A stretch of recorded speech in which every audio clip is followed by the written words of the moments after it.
I need you to understand that this is a garden hose. Nathan Cole is standing on his front lawn in early July, the afternoon light slanting gold across the grass.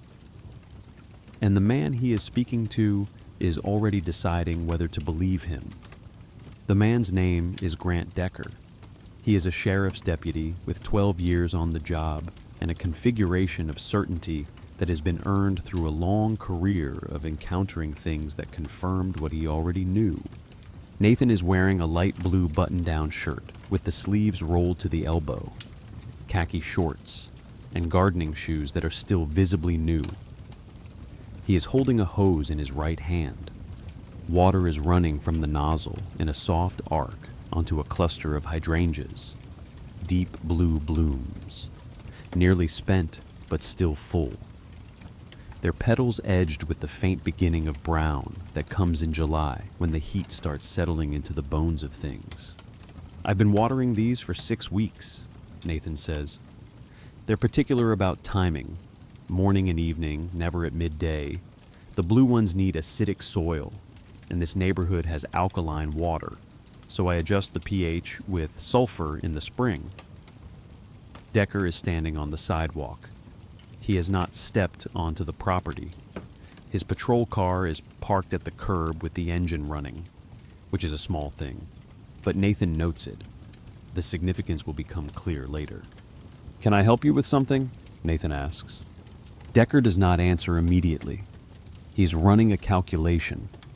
He is looking at the house, $2.1 million, architectural style that does not hide its expense. The kind of property that announces someone with money lives here. He is looking at Nathan, black man, 54 years old, in posture and bearing someone accustomed to authority and knowledge. He is looking at the hydrangeas, and he is running a calculation that Nathan understands before it concludes. The calculation is, this man does not belong here. "Resident?" Decker asks. "Yes, I moved in 6 weeks ago." "What's your name?" "Nathan Cole." Decker's jaw tightens in a way that might mean nothing or everything, depending on what Decker knows or thinks he knows. Nathan is betting that Decker knows something. That is, in fact, the entire operation. "I'm going to need to see some ID," Decker says. Nathan has not moved. The hose is still in his hand. The water is still running onto the hydrangeas, and he does not turn it off because turning it off would suggest he is nervous or complying in the way that suggests guilt. He is not nervous. He has practiced this moment in 3 different neighborhoods in his mind, walked through the dialogue, considered the variables. What he is very specifically prepared. "Absolutely," Nathan says. "Give me 1 second." He does not hurry. He turns off the water at the spigot, coils the hose with deliberate slowness, and sets it on the ground. He walks to the porch, not quickly, not slowly, the pace of a man who is doing a thing that is fully ordinary. He retrieves his wallet from inside and returns. Decker examines the ID, driver's license, federal identification, the physical credentials of a man who is exactly who he claims to be.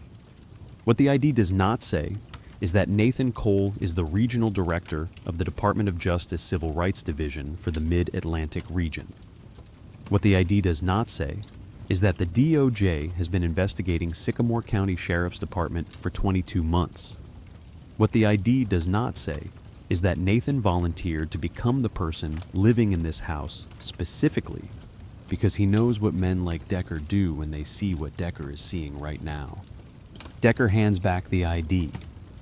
"How long have you been in the county?" 6 weeks. I transferred. Wanted a change of scenery." "What's your employment?" "Federal government."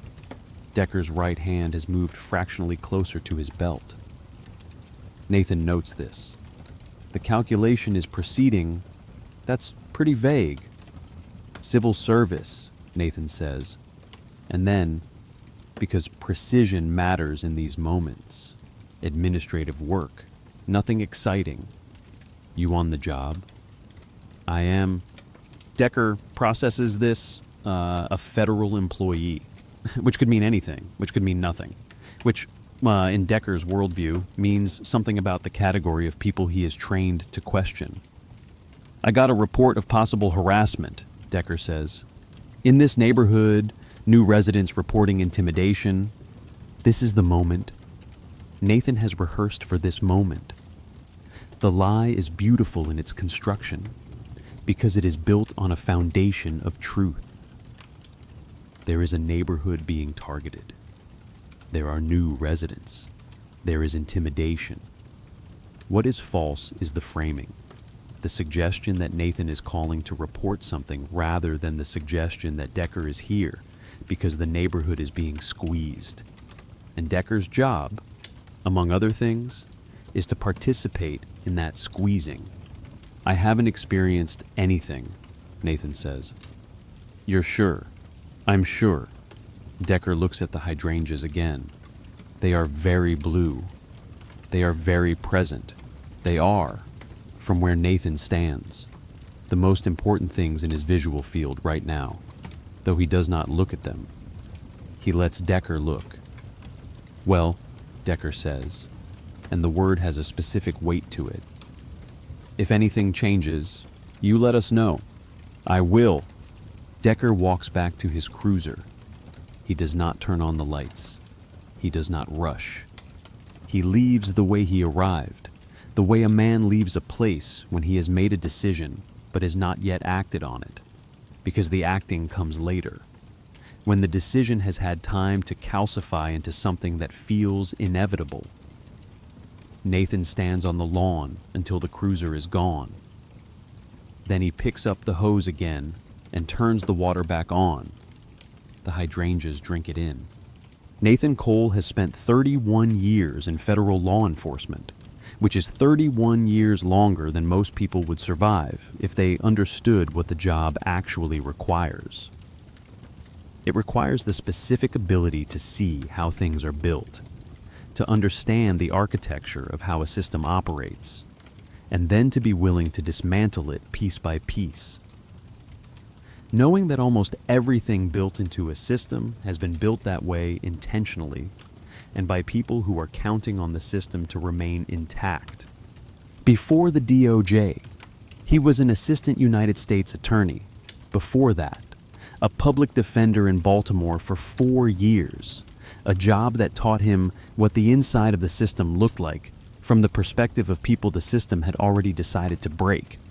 His father was a postal worker, 38 years in the Federal Postal Service, reliable beyond any reasonable standard, carrying mail in Baltimore winters and Baltimore summers, and Baltimore rain that seemed to come with a specific personal grudge. When Nathan was 18 and had gotten into Georgetown, his father said something that Nathan has never forgotten.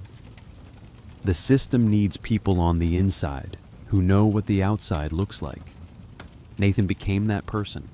He has been that person for 3 decades, and he has learned over 3 decades that dismantling a system requires you to understand not just how it works, but why the people inside it believe it is necessary. Grant Decker believes he is maintaining order. That is the architecture that Nathan is after.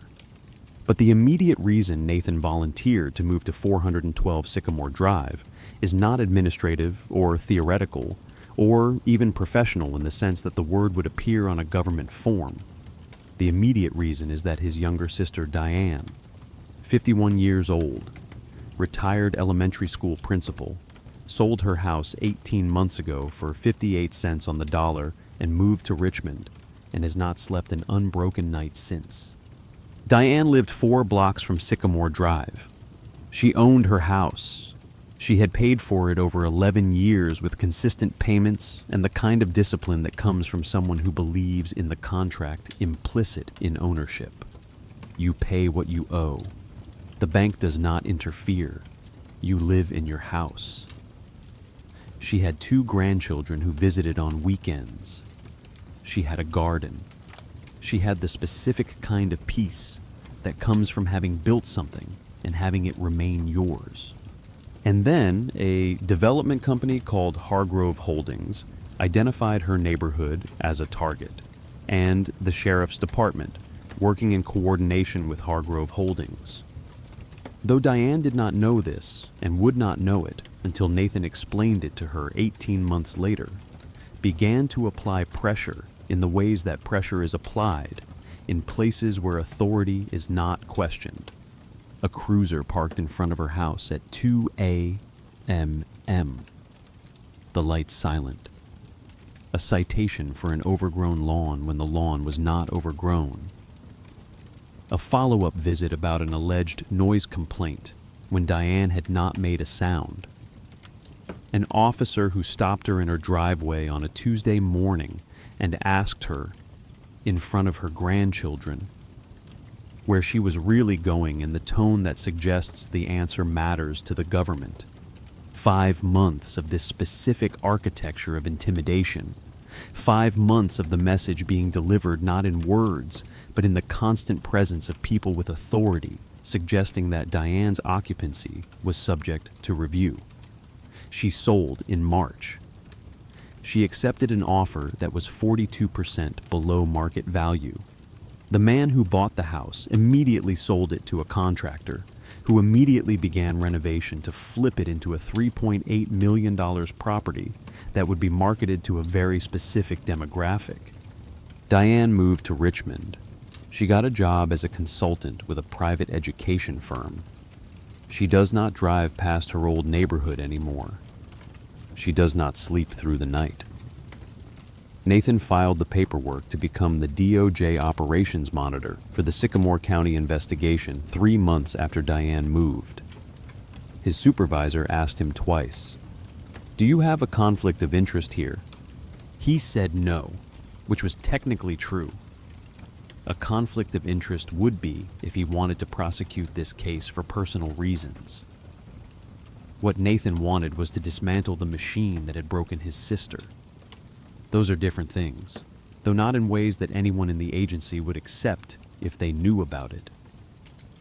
He reminds himself of the distinction regularly. The hydrangeas at 412 Sycamore Drive were planted by Nathan himself in the first week after he moved in. He purchased them from a nursery an hour away, 3 blue, 2 white, 1 pink, and he spent an afternoon digging holes and amending the soil and setting them in with the specific care that plants require when they are being relocated to an environment that does not come naturally to them. He did not plant them because he loves hydrangeas. He planted them because a man watering flowers looks like a man who is domestic and unhurried, and not a federal agent orchestrating the slow collapse of a criminal enterprise. He planted them because watering them gives him a reason to be visible on the front lawn in the early morning and early evening. The times when people drive through the neighborhood making assessments about who lives where. He planted them because he needed Grant Decker to see him standing there. He needed to look like exactly what Decker would decide he was. The hydrangeas are particular plants. They need acidic soil and consistent water and morning sun, but not afternoon scorch. They signal their distress in visible ways: color changes, leaf curling, the specific posture of a plant that is not receiving what it needs. They also recover if you change the conditions. They recover completely and quickly, and the recovery is full and genuine and not a slow decline into permanent diminishment. Nathan has spent 6 weeks learning this. He will spend the next several years understanding why this metaphor matters.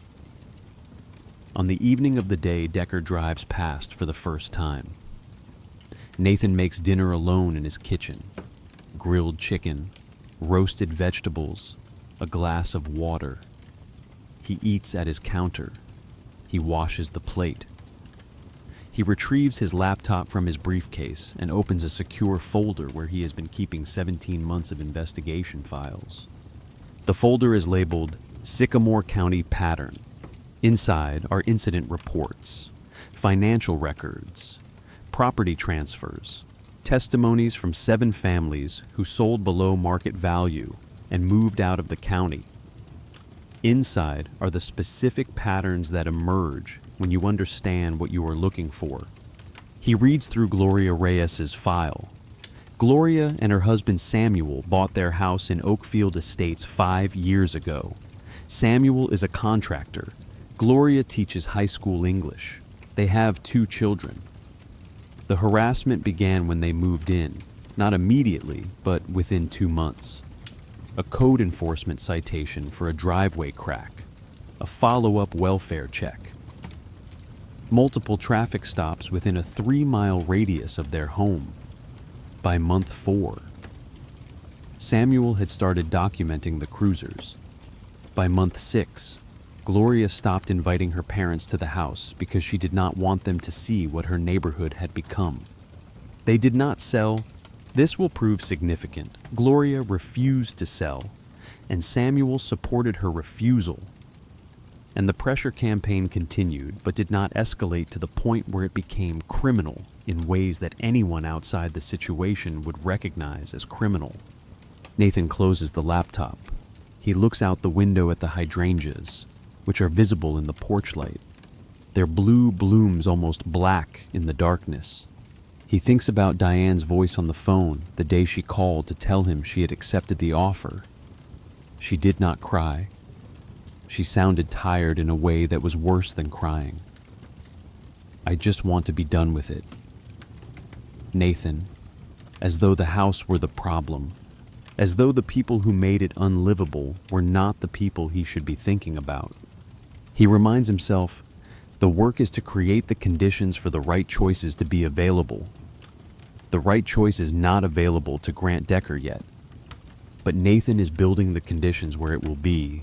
The second time Grant Decker turns onto Sycamore Drive is 16 days later. The weather has not broken.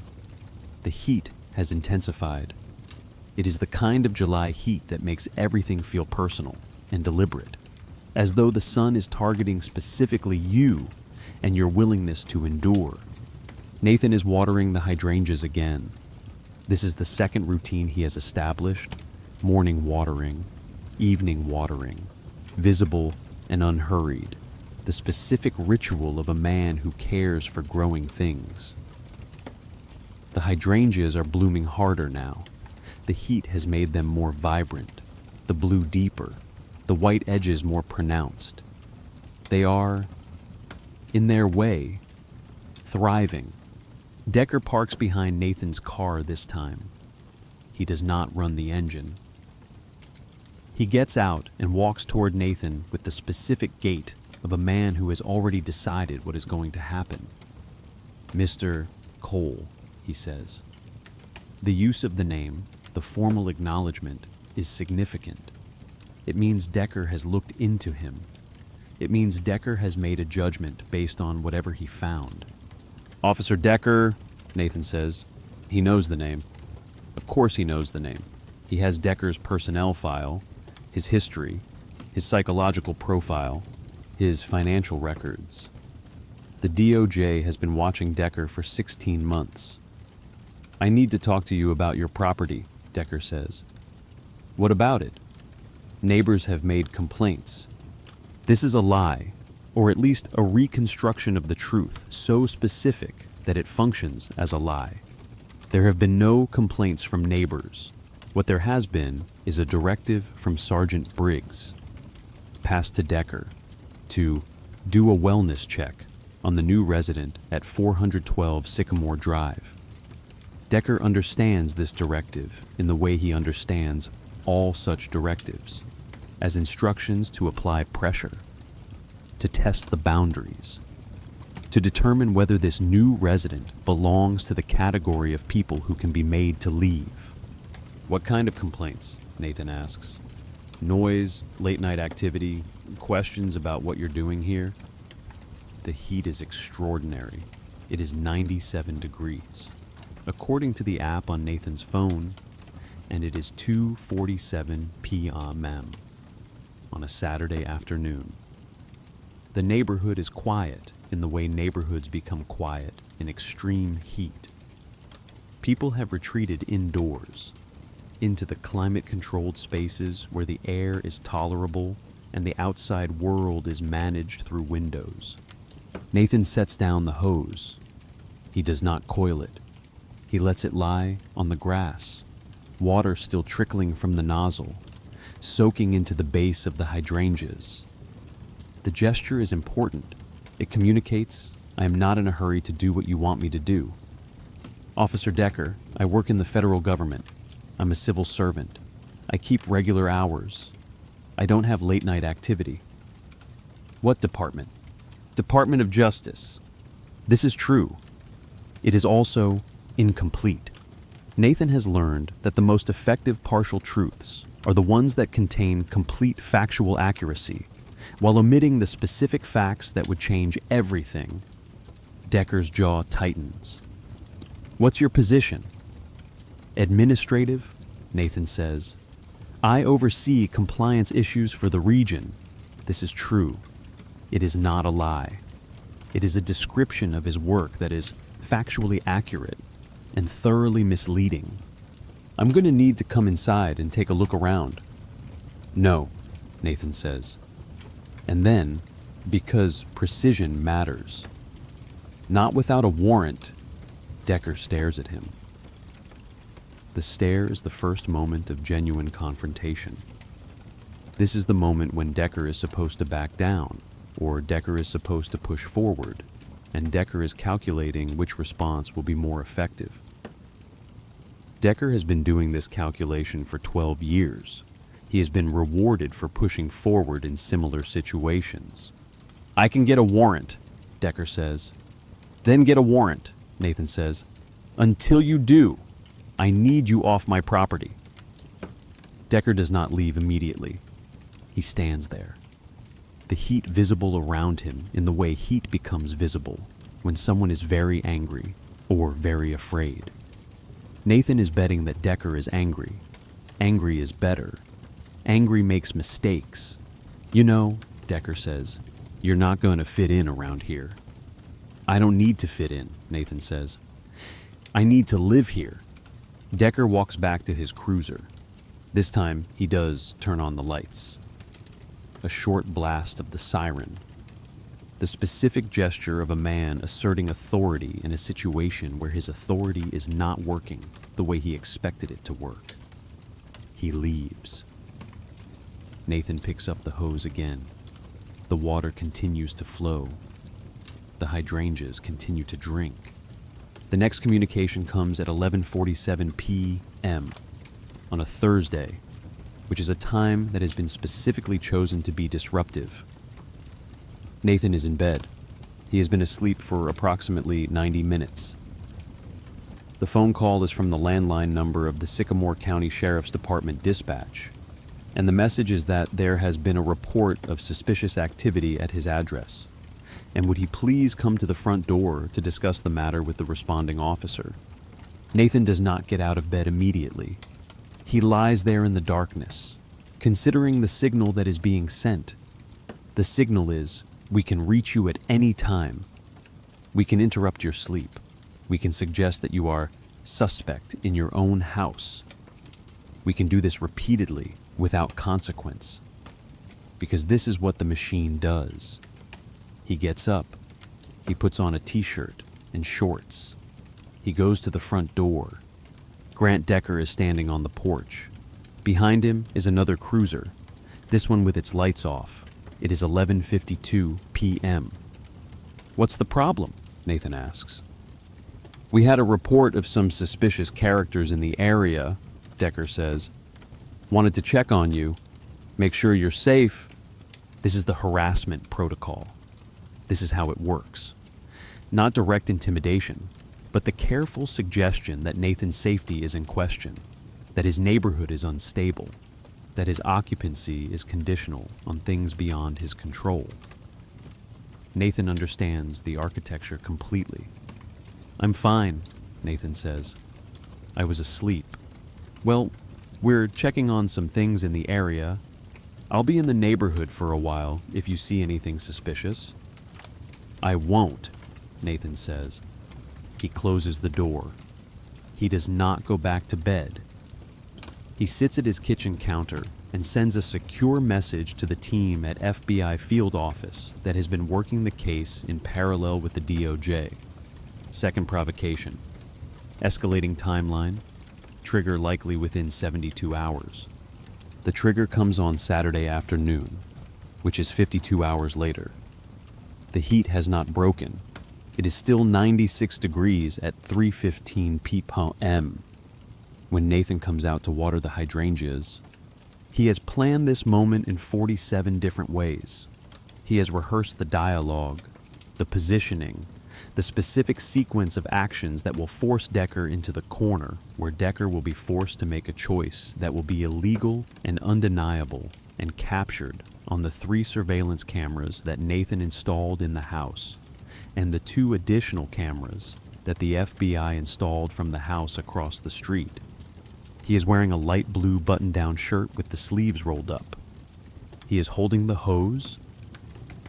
The hydrangeas are very blue, very present, very obviously the center of his attention. He does not see Decker turn onto the street because he is concentrating on the angle of the water, the way it falls onto the blooms, the specific attention that indicates care.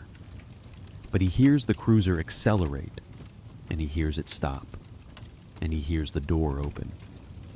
"You," Decker says. Nathan turns. Decker is walking toward him rapidly, his jaw clenched, his right hand on his belt, his posture communicating rage in a way that is almost visible. "Officer," Nathan says. "I've been talking to people in this neighborhood," Decker says. "Do you know what they're saying?"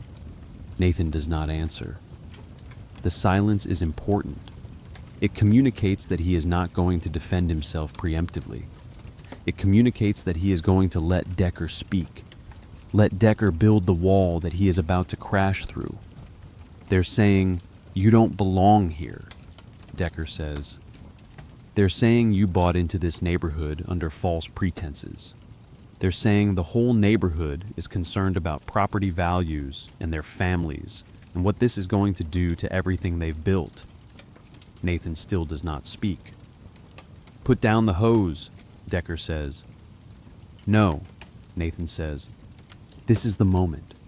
This is where it stops being harassment and starts being something else. Decker closes the distance between them. He reaches out and grabs the hose where Nathan is holding it. "I said, put down the hose." Nathan does not let go. He stands there, holding the hose, water continuing to flow onto the hydrangeas. His body language communicating complete stillness and complete refusal. Decker wrenches the hose from Nathan's hand. He steps back, breathing heavily, his face flushed with heat and rage and the specific rush of a man who has just done something that he knows is wrong and is doing it anyway, because the moment has built itself into something unstoppable. "You think you can move into this neighborhood," Decker says, "and everything stays the same. You think you can stand here and water your fucking flowers and people are just going to accept it. They're not, I don't know what your game is, I know, but it ends now." He points the nozzle at Nathan. Nathan can see the calculation happening in Decker's face, the moment when Decker is deciding whether to shoot water or to do something else. Nathan is betting that Decker will use the water. Water is deniable. Water is just a hose. Water is something that Decker can explain away in a report that nobody will verify because nobody in the sheriff's department wants to verify it. Decker turns the nozzle wide. The water comes out in a hard stream, a spray that would be almost funny if it were not being delivered with the specific intention to humiliate and dominate and assert authority over a body and a space and a person. The water hits Nathan in the chest. It is cold. It is heavy. It is the force of a man who is using a tool as a weapon, and what Nathan notices is that Decker is aiming for his face now. the water hitting him in the eyes and the mouth and the nose. And Nathan is standing there, not moving, not flinching, not doing any of the things that Decker is counting on him to do. "Get off this property," Decker is saying. "Get out of this neighborhood. Get out of this county. You don't belong here. You don't belong anywhere." The hose is destroying the hydrangeas. The force of the water is breaking the stems. The blooms are being shattered. The leaves are being stripped away. Nathan watches, behind the spray hitting his face, as the thing he planted 6 weeks ago is being dismantled in real time. He does not move. He does not fight back. He stands there, drenched, being attacked with a hose, and does not move. The light is changing. The shadows are getting longer. The neighborhood is still quiet. The heat is still extraordinary. And somewhere, 3 different cameras are recording everything that Decker is doing, every word that Decker is saying, every moment that Decker is using the tool of his office to commit assault on a federal civil rights official in his own home. Decker is breathing like he has run for miles. He is holding the hose in both hands now, and the water is still flowing, and Nathan is still standing there, soaked, his shirt plastered to his chest, his eyes open and clear and seeing all of it. This is the moment when Decker understands that something has gone wrong, not in the way he is going to articulate it to himself, but in the specific understanding that precedes articulation. His hand wavers. The water softens. He is still pointing the hose at Nathan, but the certainty has cracked. "You can't," Nathan says. His voice is quiet. His voice is absolutely steady. "You can't do this. You can't do this to me or to anyone else. Not anymore. You've made a catastrophic mistake." The FBI vehicles turn onto Sycamore Drive. There are 3 of them. They come very quickly. They come with the specific efficiency of an operation that has been planned for this exact moment, waiting for this exact provocation. Decker sees them, and something in his face collapses. Not the external structure of his face, but the internal configuration that holds authority in place. He drops the hose.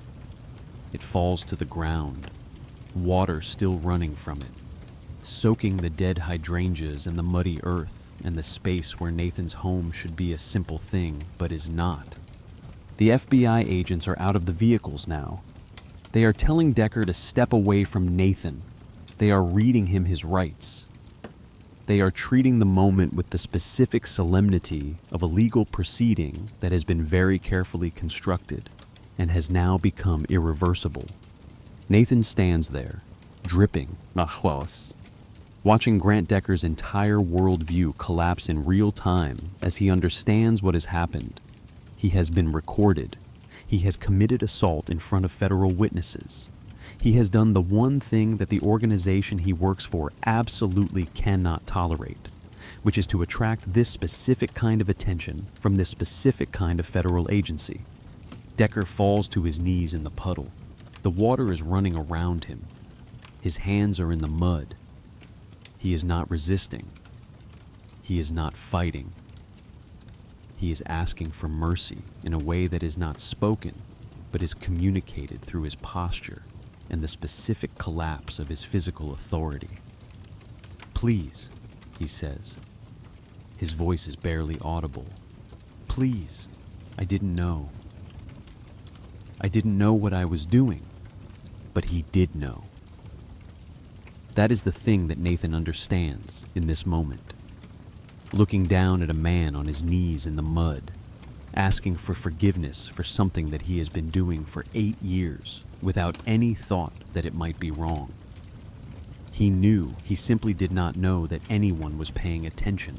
Grant Decker's cooperation begins in the interrogation room at 4:33 a.m. on Sunday morning, approximately 13 hours after he attacked Nathan Cole with a hose on his front lawn. He is sitting across from an FBI agent named Marcus Washington and a DOJ attorney named Ellen Cho. And Decker has been made very aware that his options are diminishing in real time. The evidence is overwhelming. The video is clear. The assault is indisputable. What remains is only the question of what Decker knew about the larger operation and how far up the chain of command the coordination extended. Decker is crying. He has been crying on and off for the entire duration of the interrogation, which has lasted 3 hours and 47 minutes. His face is swollen. His voice is hoarse from the specific kind of emotional exhaustion that comes from having the foundation of your worldview removed and then being forced to stand in the empty space where it used to be. I didn't know it was a setup, he says, for the 14th time. I didn't know he was a federal agent. I thought he was just some new resident who didn't understand the neighborhood. But you knew what Sergeant Briggs was asking you to do, Ellen Cho says. Her voice is not unkind. Her voice is simply direct. When he called you and asked you to do a wellness check on this address, you understood what that meant. Decker's hands are shaking. He has had 2 cups of water. He has asked twice if he could call a lawyer. He has been told that calling a lawyer is his right and his choice. But it has been suggested to him that cooperation might be viewed favorably in subsequent proceedings. This suggestion has been made carefully and without any explicit quid pro quo, which is the way these suggestions are made in federal interrogations. I understood that he wanted me to check on the property, Decker says. I didn't understand that I was participating in a criminal enterprise. I didn't understand that the entire thing was coordinated. But you understood that the calls you were getting were unusual, Marcus Washington says. You understood that the nature of the complaints was designed to target specific residents. You understood that this was about the race of the people moving into the neighborhood. Decker does not answer immediately. What he is doing is running a very specific calculation about what will harm him least. If he denies knowledge of racial targeting, he is calling the FBI's investigation into question. If he admits to knowledge, he is admitting to knowledge of a crime. If he admits to knowledge and cooperation, he is buying himself a specific category of leniency that might extend his life into something still worth living, though it will be a smaller life, a diminished life, a life that has been reduced to the specific shape of his cooperation. Yes, he says finally, I understood that. And you did it anyway. I did it anyway. The clock on the wall reads 4:51 a.m. outside the interrogation room. The federal building is mostly empty, the specific emptiness of a building in the middle of the night, when the machinery of federal law is running at minimal capacity, and the only people awake are the ones engaged in the precise business of catching people who have broken laws. Tell me about Chief Miller, Ellen Cho says. Decker talks for the next 3 hours.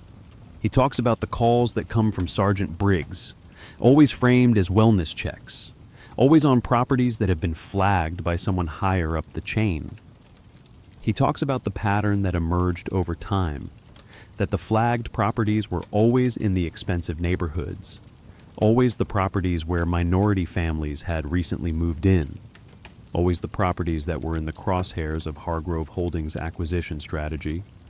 He talks about conversations he had overheard at the station between Sergeant Briggs and Chief Miller, conversations that suggested coordination with a developer. He talks about the implicit understanding that this was what his job included, not writing tickets for actual violations, but creating the impression of risk around specific properties in specific neighborhoods so that those properties might be sold at a discount to the development company that was running the extortion scheme. He does not say that he understood the criminal nature of what he was doing. He does not articulate that he knew this was wrong. What he does is describe the mechanics of the operation with the specific precision of a man who is hoping that detailed cooperation will buy him some form of redemption. It will not. Ellen Cho and Marcus Washington both understand this.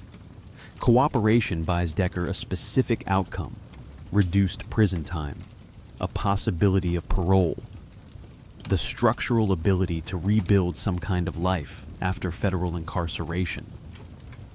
What it does not buy is the ability to return to the life he had before Saturday afternoon.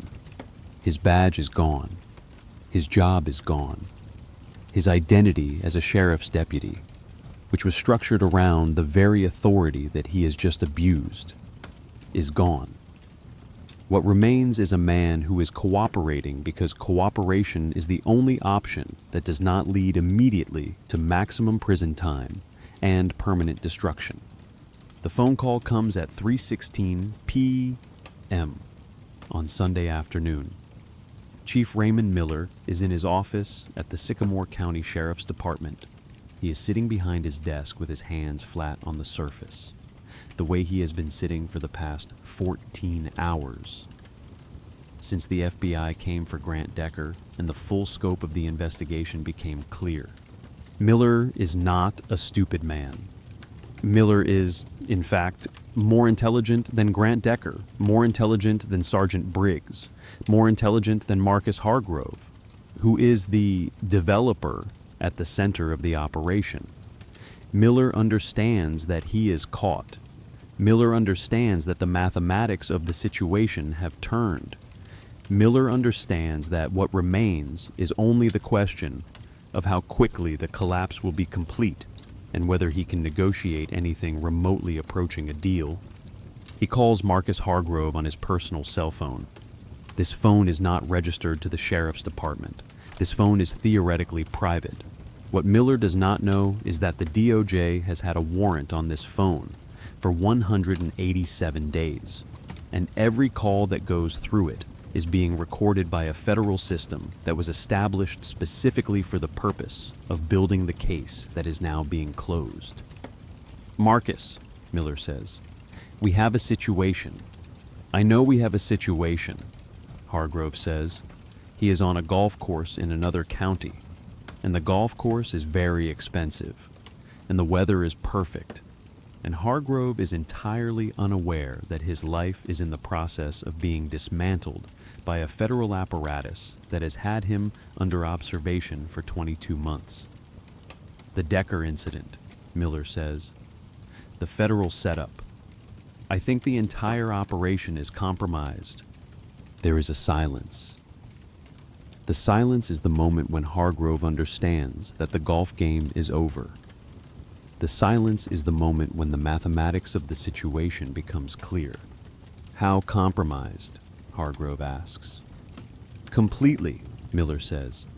Miller describes the assault, the FBI vehicles, the investigation, the specific realization that the federal government has been inside their operation for long enough to document every transaction, every conversation, every property transfer that was generated by the harassment campaign. They must have had someone, Hargrove says, someone feeding them information. I don't know, Miller says, but they moved on Decker before he could warn us. They moved very quickly. They must have had this planned for months. What's your exposure? Hargrove asks.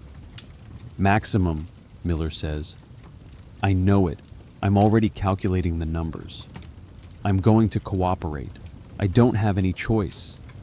Don't you dare, Hargrove says. His voice has changed. His voice is no longer the voice of a man calculating probabilities. His voice is the voice of a man whose entire financial structure is about to collapse, and who is understanding for the first time that the structure was always fragile and always dependent on the silence of men who are not currently silent. Marcus, I'm done, Miller says. I'm going to sit at my desk and wait for them to come arrest me. And I'm going to cooperate with every investigation they want to run. I'm not going to prison for maximum sentences because I'm protecting you. I'm not anymore. If you cooperate, Hargrove says, I will make sure you never work again. I will make sure that every federal judge in the district understands that you are a cooperating witness whose word has already been purchased, which means it's valueless. I will destroy you. You can't destroy me more than I've already done to myself, Miller says. But you go ahead and try. He hangs up. He does not call anyone else. He sits at his desk with his hands flat on the surface. He waits for the FBI to come arrest him. He understands that his cooperation is going to result in a significant prison sentence, that his career is over, that the life he has built is finished.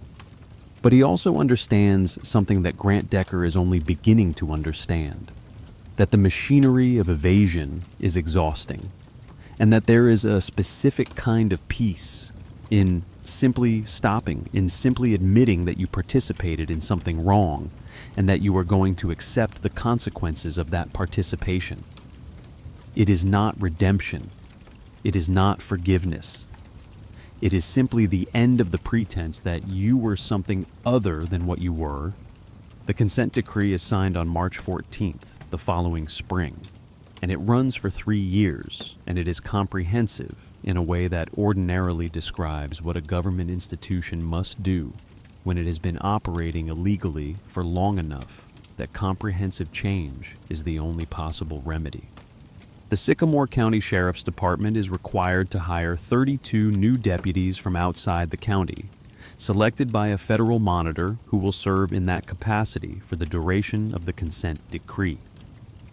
The department is required to establish new protocols for all traffic stops, all field checks, all citizen interactions that involve law enforcement authority.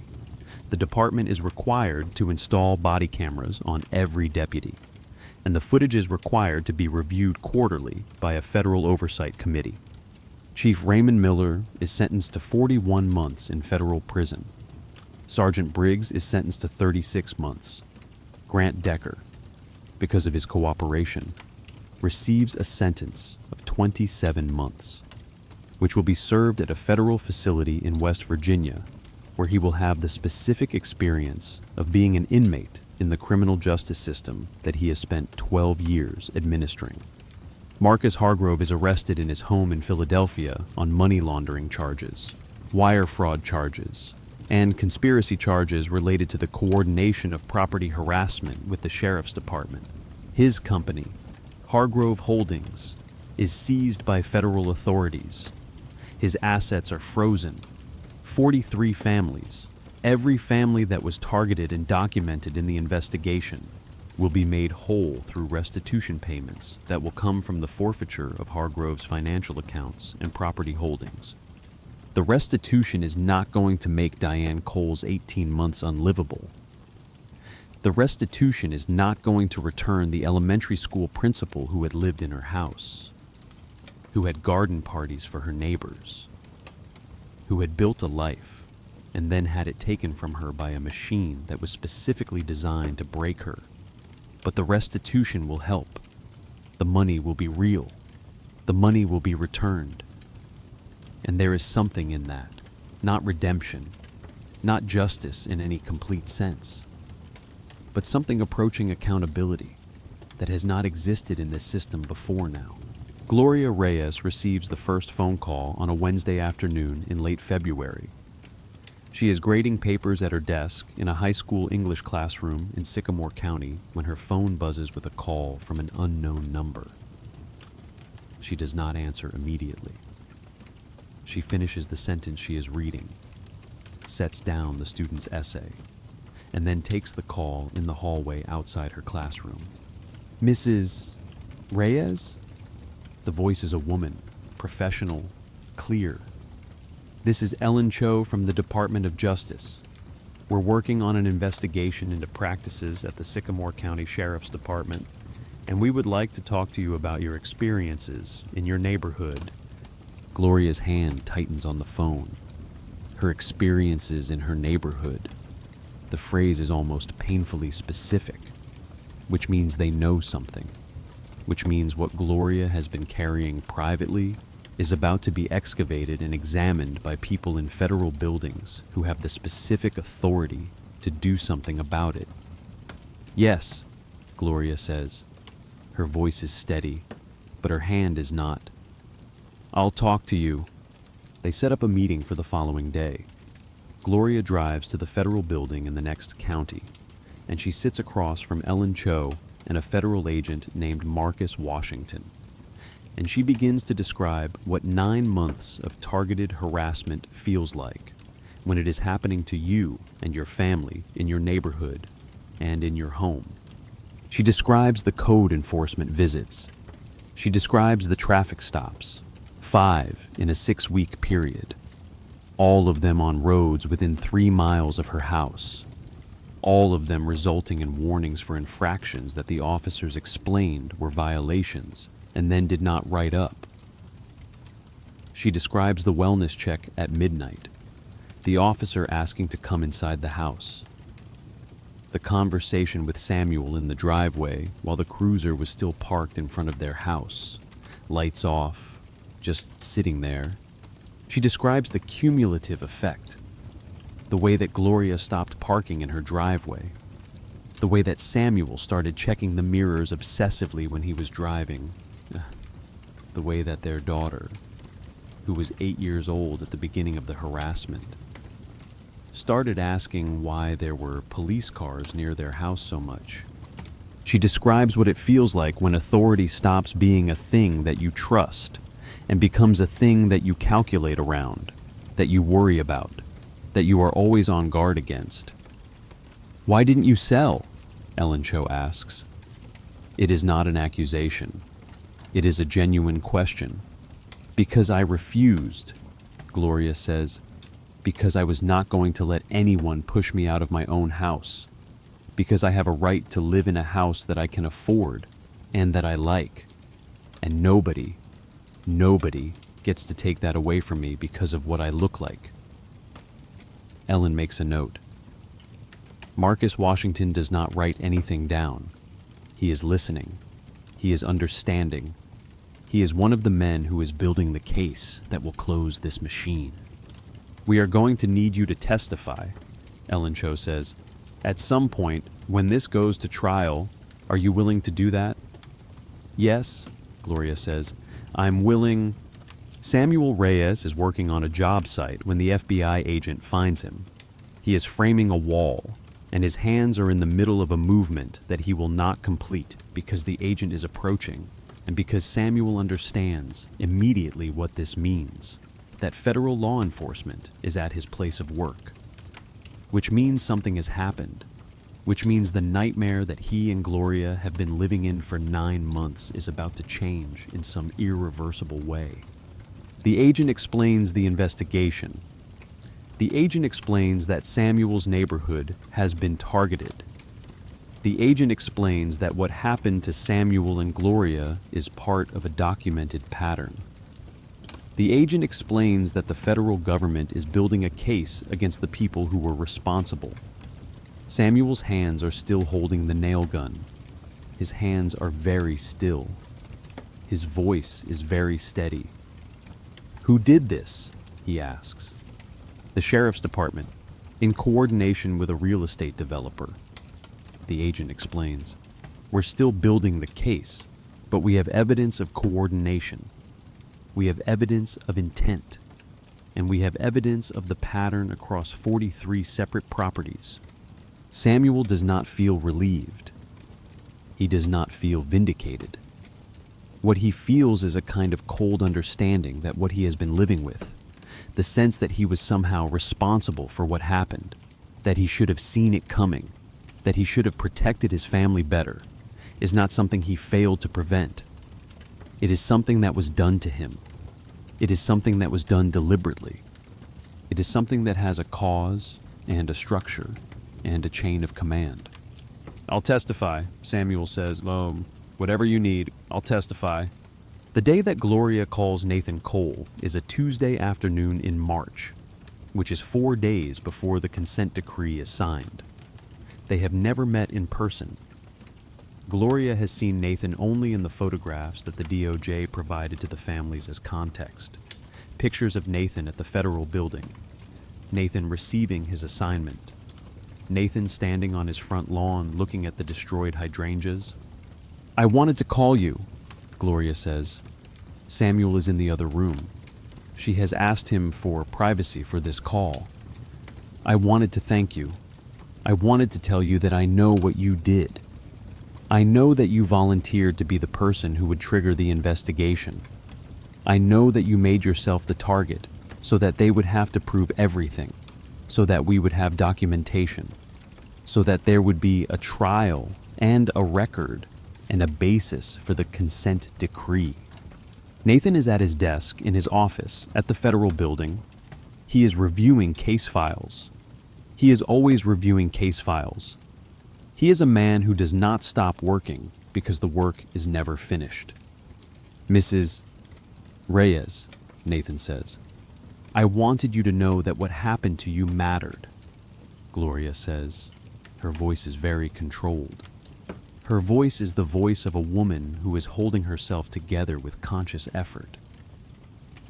"I wanted you to know that when you stood there and let Grant Decker attack you with a hose, when you did that deliberately so that there would be evidence, so that there would be indisputable proof, that mattered, that helped, that made it possible for what happened to my family to become part of a record, to become part of a history, to become something that will change what happens to other families in the future." Nathan is quiet for a moment. He is thinking about Diane. He is thinking about the house 4 blocks away. He is thinking about the specific architecture of what he did and whether the architecture was correct, whether he made the right choice in volunteering to be the bait, whether the outcome justifies the method, whether creating the conditions for the right choices to be available includes using yourself as the instrument of provocation. "The work is to create the conditions for accountability," Nathan says. "The rest of it, what I did, what I experienced, that's just the mechanism.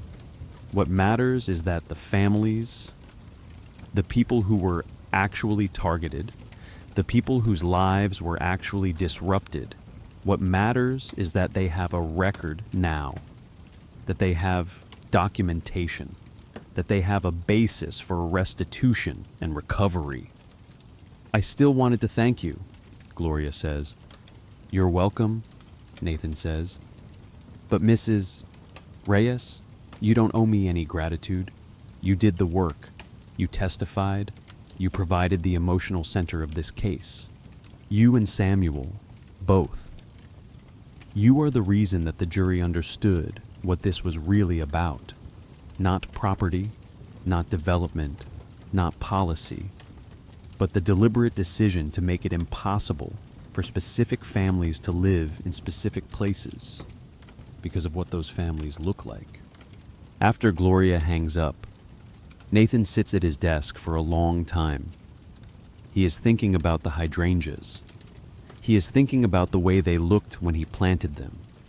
Small, newly transplanted, uncertain of the soil and the climate, and whether this environment would allow them to thrive. He is thinking about the way they looked when Grant Decker destroyed them. Bent, broken, their bloom shattered, their leaves stripped away. He is thinking about the decision he is going to make, which is to replant them as soon as the trial is over, as soon as the consent decree is signed, as soon as the appellate process has run its course and the case is closed and the work that he volunteered for is actually finished. The trial begins on May 8th in the federal courthouse in Richmond, Virginia, and the courtroom is full in a way that indicates the community has understood what is at stake. This is not a trial about abstract policies or structural problems. This is a trial about Grant Decker, who attacked Nathan Cole with a hose on his front lawn on a Saturday afternoon in July, and about the chain of command that put Decker in the position to make that choice. The case is called United States v.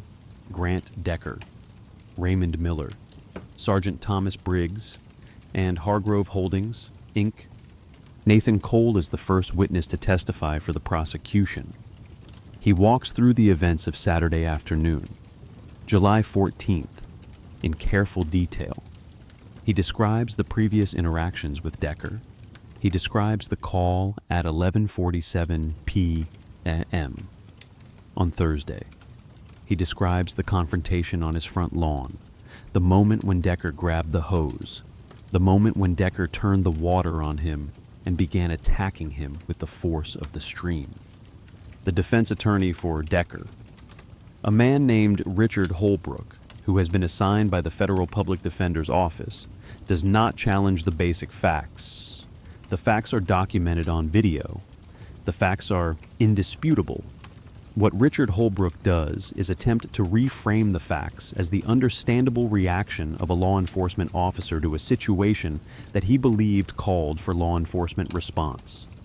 Officer Decker received a call from his supervisor, Holbrook says during cross-examination. That supervisor indicated that there were suspicious activities in the neighborhood. Isn't it possible that Officer Decker was genuinely concerned about the safety of the neighborhood when he approached you? No, Nathan says. Officer Decker was not concerned about safety. Officer Decker was concerned about whether a black man living in an expensive neighborhood fit the category of people who were allowed to live there. That's why he came back. That's why he escalated. That's why he used a physical weapon to try to force me off my property. But you didn't leave, Holbrook says. You didn't comply with his request that you step away from the property. You stood your ground. You refused law enforcement instructions. Didn't that escalate the situation? Nathan considers this. He's thinking about what it means to refuse to comply, what it costs to stand in the face of authority and say no, what the implications of that refusal are for a person of his demographic in a situation that involves law enforcement and force. I refuse to be driven out of my own home, Nathan says. I refuse to accept that I don't belong in a neighborhood because of the color of my skin. I refuse to let Officer Decker use his authority to achieve what the department wanted, which was to eliminate the presence of minority families from specific neighborhoods in this county. The jury is very still. The jury is listening in a way that indicates they understand that something important is being communicated. The next witness is Gloria Reyes. She takes the stand in a navy dress that she bought specifically for this trial, and she sits down and she describes what 9 months of targeted harassment feels like from the perspective of someone who lived through it. She describes the code enforcement visits. She describes standing in her house and understanding that her occupancy was conditional, that her residency was being questioned, that the neighborhood she had purchased into was actively working to expel her. She describes the conversation with Samuel in the driveway while the cruiser sat with its lights off. She describes what it meant to have her daughter ask why there were police cars in the neighborhood so much. She describes what it meant to realize that the system that was supposed to protect her safety was instead being used to threaten her safety. The prosecution attorney does not ask Gloria leading questions. The prosecution attorney simply asks Gloria to describe, and Gloria describes, and the description carries weight because it is specific, and because it is real, and because it comes from a woman who has lived through the thing that is being prosecuted. When the defense attorney stands up to cross-examine Gloria, he makes a strategic choice that will prove to be a mistake. He attempts to suggest that Gloria is overstating the impact of the events, that the harassment was not as severe as she is presenting it, that 9 months of having her neighborhood and her safety questioned is perhaps not as damaging as she is suggesting. Mrs. Reyes, he says, when you say that you were afraid to park in your driveway, isn't that a bit of an overstatement? I mean, you didn't sell your house. You didn't flee the neighborhood. At some level, you seem to have managed quite well, despite what you're describing. Gloria's jaw tightens. She is quiet for a moment. and her quiet is the kind of quiet that precedes a very specific kind of clarity. "I managed because I had to manage," Gloria says. "I managed because my husband and I made a decision that we would not be driven out of our own home. But managing and not being harmed are not the same thing. I was harmed. My family was harmed. We were targeted. We were questioned. We were made to feel unsafe in our own neighborhood. And that you are standing here suggesting that I overstated that harm because I was strong enough to survive it. That's another version of the same thing. That's demanding that I minimize what happened to me so that the people who did it don't have to face the full weight of what they did." The courtroom is absolutely silent. The jury is looking at Gloria. The judge is looking at the defense attorney. The defense attorney is understanding that he has made a tactical error that has confirmed to the jury exactly what Gloria has been describing all along, that the system questions the validity of her experience, questions the legitimacy of her harm, demands that she prove that what happened to her was severe enough to count.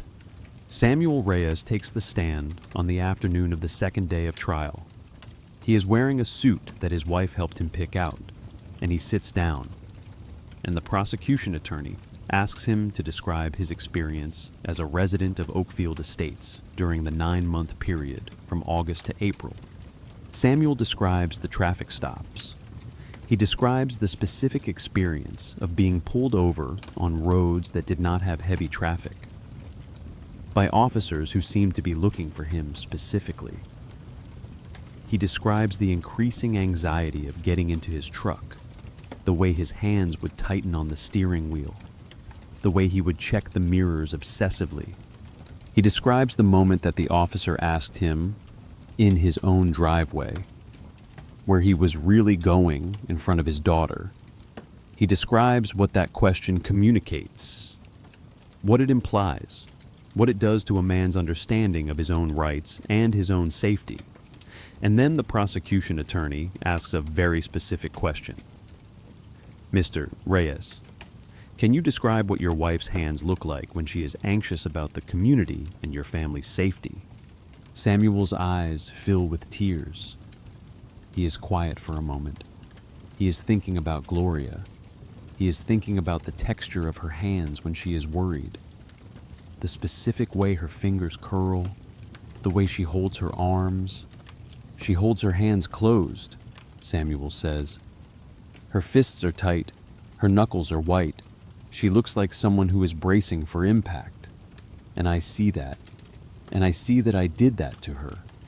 That what I wasn't able to protect her from, I made her afraid. I made her feel unsafe in her own home." "And why do you think that happened?" the prosecution attorney asks. "Because of the police," Samuel says. "Because the police came and asked questions and looked at my family like we didn't belong. Because they made it clear that they were watching us. Because they made it clear that our occupancy in that neighborhood was conditional on things we couldn't control." The courtroom is so silent that Nathan, sitting in the front row of the observation section, can hear the sound of people breathing. He is thinking about Diane. He is thinking about whether Diane will come to the trial, whether she will witness this testimony, whether she will understand that what happened to her is part of a pattern and not an isolated incident. He does not expect her to come. He has not asked her to come. He has specifically not asked her to come because he is trying to maintain the separation between his role in this case and his relationship with his sister. But on the third day of trial, during a morning recess, Nathan is walking down the hallway outside the courtroom when he hears a voice calling his name. He turns, and his sister is standing there, wearing a gray dress, her hair pulled back, her face showing the specific stern of a woman who has driven 2 hours to be present at something that is going to be emotionally difficult. "Diane," Nathan says. "I'm testifying," Diane says. "The prosecution contacted me. They asked if I would testify about my experience. They explained that it would strengthen the case, that it would demonstrate the pattern across multiple years and multiple families. I said yes. Nathan does not know what to say. He is looking at his sister, and he is understanding that the case that he volunteered to serve as bait for is not simply his case. It belongs to everyone who was targeted. It belongs to Diane as much as it belongs to him. You don't have to do this, Nathan says. I know I don't have to do this, Diane says. I want to do this. I want to be part of the record. I want it documented that what happened to me was part of this. That I was part of this. I want it officially recorded that I was targeted, that I sold under duress, that I was driven out of my neighborhood by a system that decided that I didn't belong there. She testifies that afternoon. And her testimony is different from Gloria's or Samuel's. Diane's testimony is about what it means to lose something you built. She describes the 11 years of payments. She describes the garden parties. She describes the specific construction of safety and belonging that comes from owning a home and living in a community where you thought you were safe. She describes the moment when that safety collapsed, when she understood that the neighborhood she thought was her neighborhood was a neighborhood where her occupancy was being questioned, where her residency was conditional, where the people in authority had decided that she did not belong. I sold because I couldn't live there anymore, Diane says. I sold because I was broken by the process. I sold because I was tired in a way that was worse than being afraid. I sold because I wanted to stop living in a place where I didn't feel welcome. And I moved to Richmond, and I have spent 18 months in Richmond trying to reconstruct my life, trying to feel like I'm allowed to own things again. Trying to feel like being a black woman in America means that I get to stay in the place I chose and build the life I wanted to build. Her voice does not break, but her hands are shaking.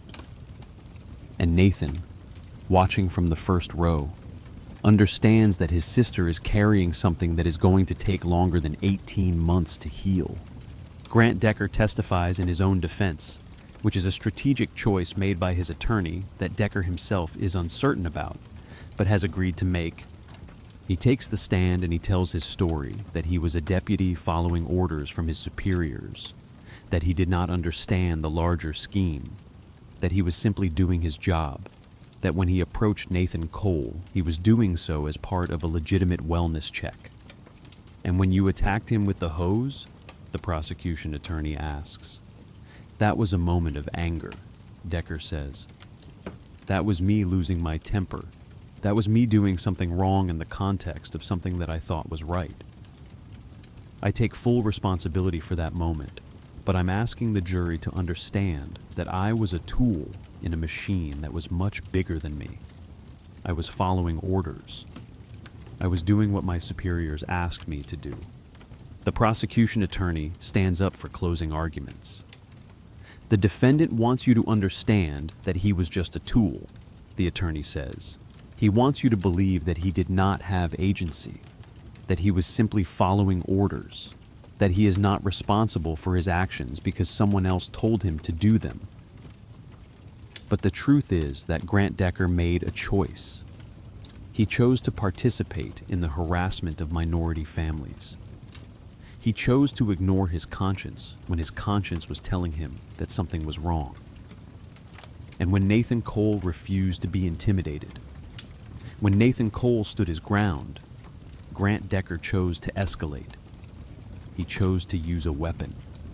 He chose to commit assault. The defendant wants you to believe that he is a victim of circumstance, but the real victims are the families whose homes were targeted, whose neighborhoods were transformed into places of fear, whose sense of safety and belonging was stripped away by a system that was designed to break them. The jury deliberates for 4 hours. They come back with guilty verdicts on all counts. The sentencing hearing takes place on September 18th, and the courtroom is full again, not with the same density as the trial, but with the understanding that something is concluding. that the work of the trial is about to be transformed into the work of consequences. Grant Decker is brought into the courtroom in a suit that someone has provided for him. He looks smaller than he looked on Saturday afternoon in July when he was standing on Nathan Cole's lawn.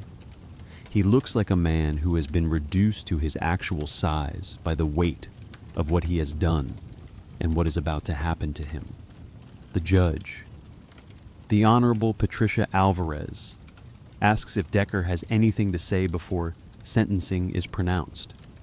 Decker stands. His hands are shaking. He looks at the families who were targeted. He looks at Nathan Cole. He looks at the jury box, which is now empty, but still represents in his mind the moment when 12 people decided that he was guilty. "I'm sorry," Decker says. His voice is barely audible. "I'm sorry for what I did. I'm sorry for the time I wasted and the harm I caused. I'm sorry that I made choices that hurt people. I'm sorry that I waited this long to acknowledge what I did and to accept responsibility for it." He sits down. Judge Alvarez looks at him for a long moment. "Mr.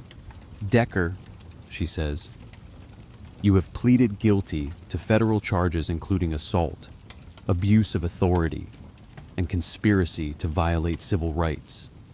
You are before this court not as a victim of circumstance, but as a person who made deliberate choices to participate in the illegal targeting of residents of this county based on their race.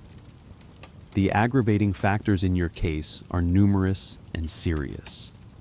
However, your cooperation with this investigation has been extensive and has contributed significantly to the prosecution of the larger conspiracy. Taking into account the sentencing guidelines, the seriousness of your conduct, and your cooperation, this court sentences you to 27 months in federal prison." The families in the courtroom do not react. They do not cheer or express relief. They listen as Judge Alvarez imposes restitution. Grant Decker will pay $180,000 to the 43 families targeted in the investigation, with the specific amounts determined by the extent of harm to each family. Diane Cole receives $42,000, which represents the difference between what she sold her house for and what a fair market value would have been. Gloria and Samuel Reyes receive $31,500. 40 other families receive restitution ranging from $4,000 to $62,000, depending on the specific facts of their targeting and their subsequent losses. The money is not going to make any of them whole.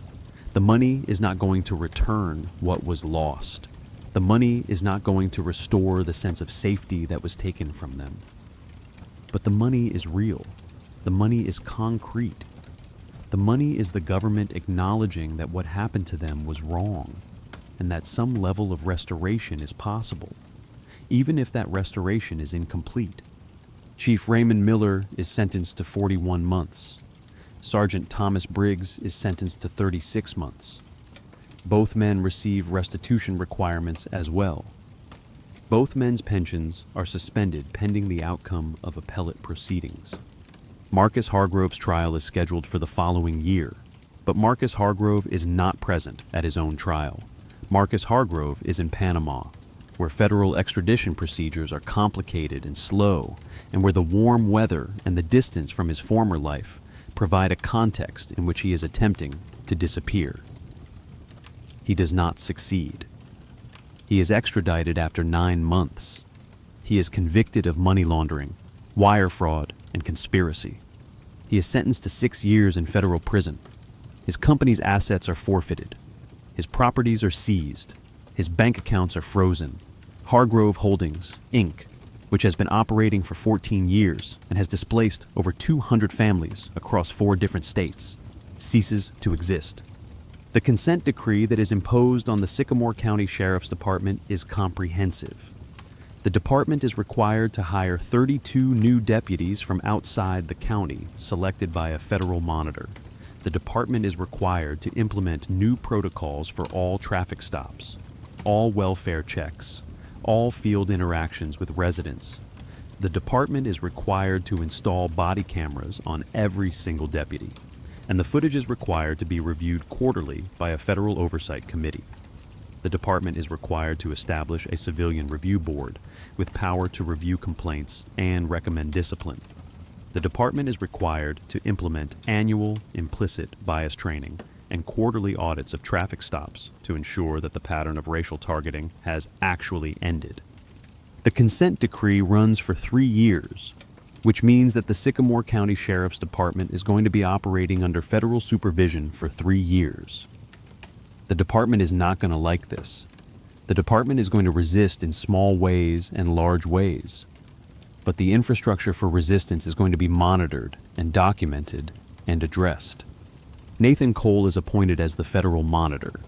He takes the job knowing that it will require him to spend 3 years in regular communication with the new leadership of the Sycamore County Sheriff's Department, working to ensure that the agreements in the consent decree are being adhered to, serving as the representative of federal authority in a county that did not want federal authority and still does not want federal authority, but is going to have to accept it anyway.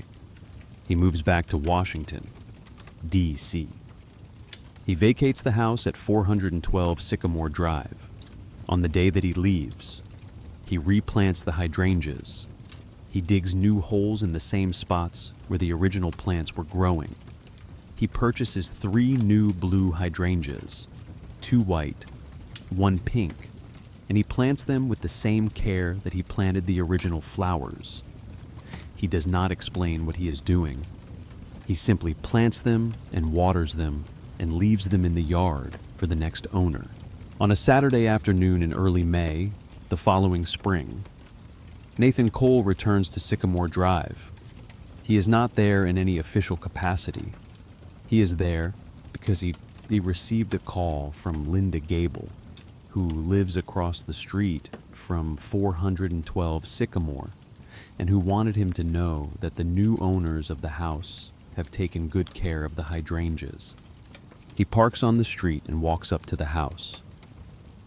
The front lawn looks exactly as it did when he was living there, except that the house behind it is different.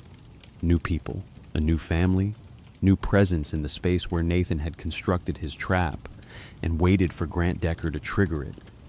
The new owners are a couple in their 50s. He is an attorney. She is a teacher. They have lived in the house for 5 months. They are not the people the federal investigation was designed to protect, but they are benefiting from the protection anyway, which is how systemic change works. The structure is dismantled, and everyone who comes after benefits from the dismantling. The hydrangeas are enormous. They have grown significantly in the 3 months since Nathan planted them. The blue ones are a deeper shade of blue than Nathan remembered, almost purple in the shadows. The white ones are beginning to show the faintest edge of pink. The pink one is in full flower, bright and present and absolutely unapologetic. Nathan is standing on the sidewalk, looking at the flowers, when Linda Gable comes out of her house with a peach cobbler.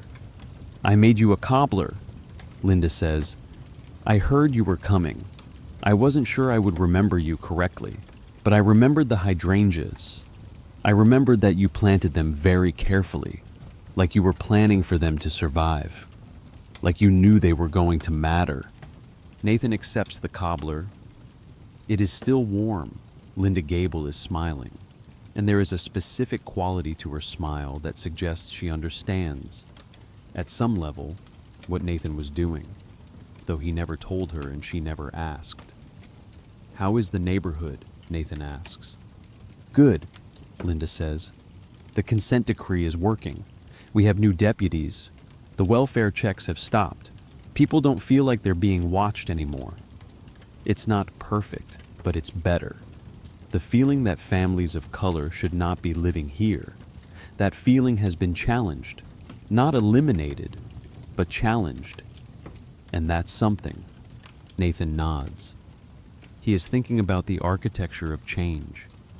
He is thinking about how long it takes for a system to shift, how much pressure has to be applied, how many people have to be willing to risk something significant in order for the system to move at all. Linda goes back inside. Nathan stands with the cobbler, looking at the hydrangeas, and then he walks back to his car. He is not staying.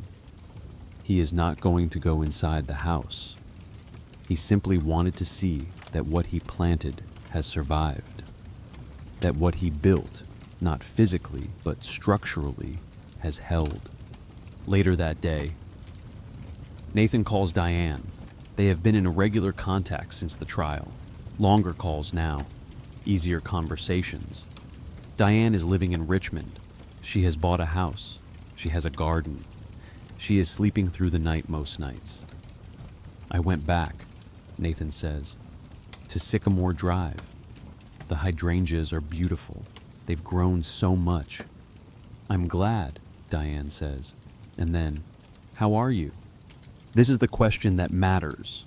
This is the question that gets beneath the federal operations and the investigation and the sentencing and asks Nathan to acknowledge something about himself, about the choice he made, about what it cost him. I'm good, Nathan says. And then, because his sister is asking and because she deserves the full answer, I'm good in a different way than I was before. I'm good because I know that what I did mattered. I know that Grant Decker paid a price for what he did. I know that 43 families got restitution. I know that the system that broke your home has been documented and addressed. I'm good because I did the work I set out to do.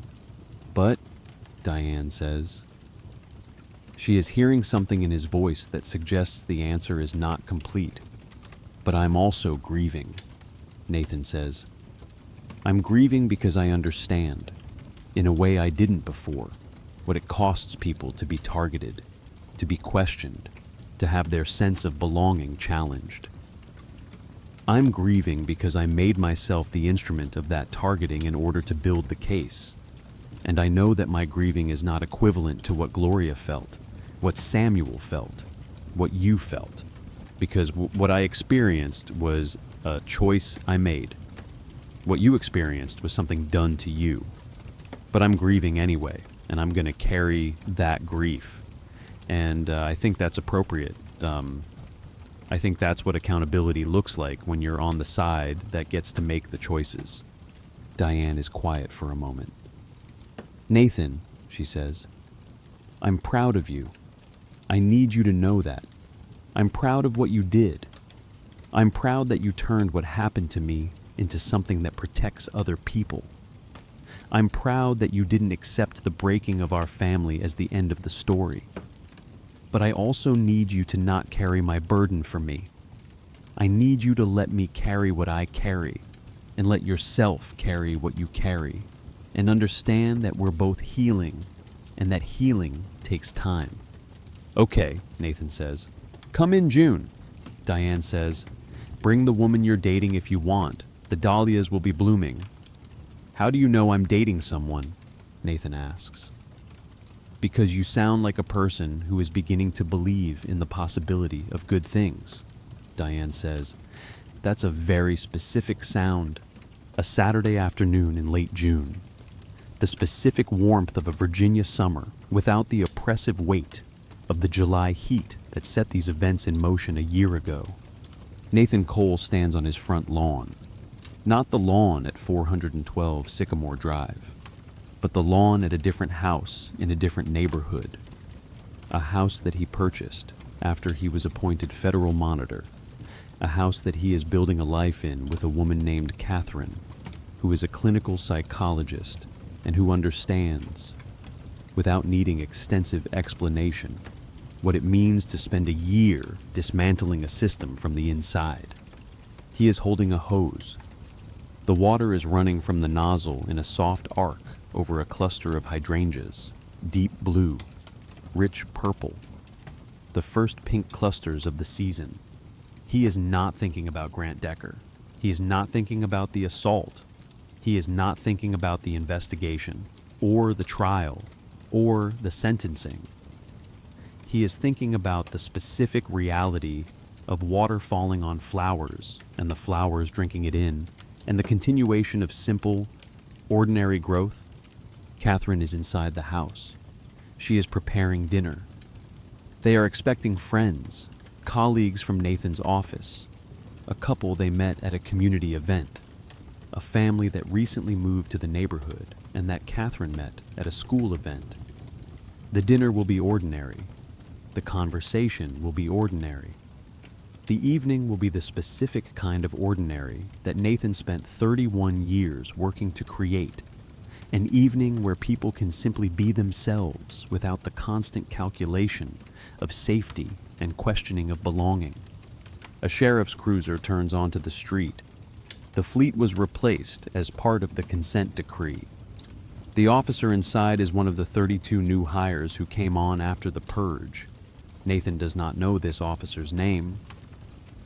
The officer is a woman, probably in her early 30s, and she lifts 2 fingers from the wheel as she passes Nathan, the specific small gesture of a patrol officer acknowledging a resident.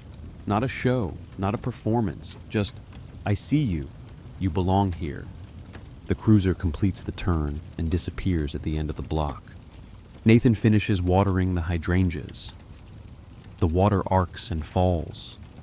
The flowers drink it in. He turns off the spigot and coils the hose and sets it down. He is thinking about Diane in her yard in the other county, tending dahlias that came out orange and yellow. He is thinking about Gloria making tamales at Christmas, slowly. Her hands working the dough with the determination of a woman reclaiming something that belongs to her. He is thinking about Samuel on the stand, telling the jury what 9 months of being hunted felt like, and the specific moment when Samuel stopped talking and looked at the jury, and the jury looked back. He is thinking about a garden hose and what a man with a badge and an ego decided to do with it. He is thinking about what happened next. He is thinking about the 43 families whose files are closed. He is thinking about the consent decree that runs for 3 more years. He is thinking about the dahlias in Diane's yard and the hydrangeas in his own yard and the slow work of creating neighborhoods where people can simply belong. Catherine calls from inside the house. "Dinner is ready. The guests are arriving." Nathan walks toward the porch. The hydrangeas are blooming behind him. It is a Saturday afternoon in a neighborhood in Virginia. There is nothing wrong. There is the simple, quiet satisfaction of work completed and the continuing possibility of good things still to come.